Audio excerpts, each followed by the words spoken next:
What's going on, everybody? Josh, starterraingutterbusiness.com. Today we thought you'd give you guys a walkthrough on what I look at when I show up to a job. So we're at a new construction site and we're gonna kind of walk through the job sheet, look everything over before we get started. So I'm gonna kind of point out what I look at everywhere, and hope this helps you out. Let's get going.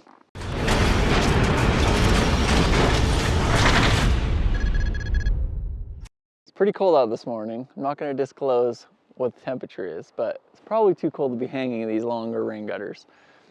But they have concrete coming and they're very impatient to get them done, so I warned them about the expansion and contraction issues that we might have, and they said put them up. So that's what we're here to do.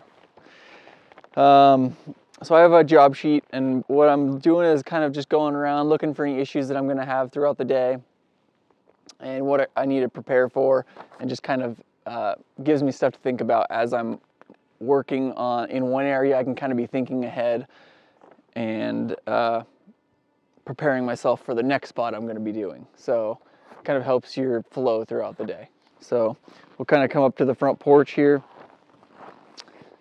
This job sheet shows that they want 2 rain chains off this front porch, which will look kind of cool. It's more of an accent than anything. Doesn't really need 2 rain chains, or probably even a gutter in that matter.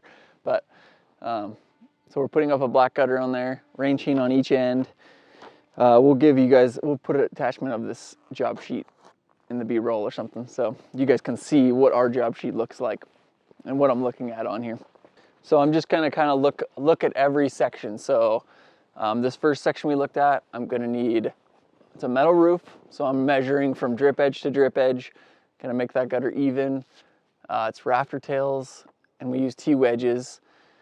So I'm gonna have to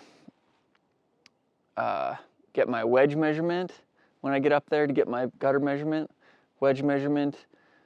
I'll probably just match the rain chains on each end when I make the gutter, probably right on the ends. And then I'm gonna have to put those wedges on the rafter tails and probably run the screw through the wedge, because I only have so many rafter tails and I have to kind of put a lot into each. I don't have anywhere to attach but the rafter tails, so those wedges have to be touching the rafter tails, and the hanger has to go into the rafter tails. So I'm gonna have to think about that when we get going on that. Coming around to this side, so a job sheet shows the downspout on this uphill side on this one. This is a 40-foot stretch. Standing seam roof, so I definitely, like if this were a tough rib style roof, I would not worry about the drip edge, but on this one, standing seam is more likely for that water to go behind the gutter. So I'm going to make sure and get that drip edge bent, get the gutter up under that drip edge. The job sheet shows the downspout right here. AAA. Also shows that there's a ledge jumper in the middle. So I'll kind of be thinking about that when I punch the hole. Okay, one thing I'm also looking at is roof pitch. So we cut all these T-wedges at the trailer. And so this roof pitch is going to match that far roof pitch on the house, so I can cut all the same wedges for both sides. This shop house is a steeper roof, so I'm going to have different wedge size on these, but both on the same side, on each side. So one set of wedges for this thing and one set of wedges for the house. Downspout goes on the far trim on this side. So I'll need an extension ladder to get that downspout done and to hang the end of the gutter. Ledge jumper over there as well. Then we'll come over here. This drain pipe, I'm gonna have to keep that in mind when I punch my hole. And we're probably gonna install a drain pipe adapter in that. This is a concrete pad right here, so I'll probably trim that down flush with the concrete, run my downspout right into that. Give it a clean look after that concrete's done. Look like it'll just flow right into the pipe there. So, and then the back side of the shop house is the same as this one. Downspouts on the other side as a BBA. So it'll go on that face of siding, kicking out that way with a 3-foot extension. So another thing I'm doing when I'm walking around is looking for potential issues in the future. So I'm gonna put these gutters up today, but I'm gonna definitely recommend to them that they need some snow stop on these longer stretches and the garage.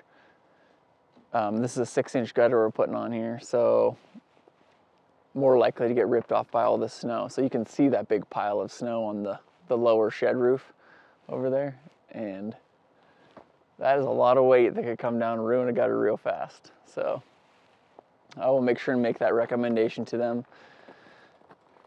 just so they are aware that that could cause issues. So if the homeowner were here, this is actually new construction, so we're doing it for a contractor. If the homeowner were here, I would do a walkthrough with the homeowner just to double check all the downspout locations and everything. Since this is new construction, we've already done that with the contractor and they're not here, so we just kind of do what the job sheet says and hope for the best. Should be good though. So when I'm looking around at all these downspout locations, it's a lot easier to contact the customer when you're getting going rather than just putting up what you think they would like, or guessing, or if there's issues, a lot easier to deal with it ahead of time. So what I'm looking at with all these downspout locations is just this one's pretty straightforward because the drain pipe's already here. So I know I'm going down this face into that drain pipe. If there were, say, a light that they mounted on this trim that they mounted after we bid the job, or you know, a lot of situations arise. So like I said, a lot easier to deal with these issues before you start the job. So gives the customer, just in case like you get their voicemail, gives them time to call you back and you can start somewhere else, and then you'll have that problem solved before you get to that area. So just something to keep in mind. So like I said, this is a standing seam roof. This gable capping, a lot of roofers do this in different ways. So what this roofer did was ran a flap along, and it's kind of strange how they did that. It's not typical. So what I'm gonna do is trim that flap off so my gutter can run the full length of the wood fascia and then butt into that gable capping. So it's gonna make the cleanest look, and you won't even see that that's cut after the gutter's up. So I'm just gonna go ahead and do that for them. If I ran the gutter just to that piece of metal, it would look funny, and then you'd have the funny looking gable capping that's already strange, plus a gutter that's ran short. So one of those decisions you kind of just make on the fly. One thing about standing seam roofs, I kind of touched on earlier, but since that roofing is hemmed over the drip edge, that water likes to stick to that roofing and run itself right back into the drip edge and the fascia. So we'll pay really close attention to getting that drip edge bent. And on older houses, it's a good spot to look for problems that you need to solve while you're hanging the gutter. Look for water stains on the fascia. You know, weird, like if there's any, like it's cold out right now, so if there's any icicles hanging in weird spots, kind of gives you all hints on the problems that you need to solve while you're installing these gutters. So it's good to kind of just look at everything and see how it's all, make sure it all comes together the way you want it to. So a couple more things to touch on while I'm walking around looking at all these gutters. Find a good power source so you know where you're going to be hooking up. Kind of speeds up the time frame of setting everything up. Make sure you're parked where you're going to want to be the rest of the day. Try to get as close as you practically can. Have a good run out zone behind your trailer or van. And then another thing is I just want to show you guys how helpful a job sheet can be, and how it communicates clearly all the details of a job before you get there. So you know what you're bringing, you know how much material you need, everything like that. And Dave has a job sheet video that we'll go ahead and attach in the description for you guys. So thanks for watching.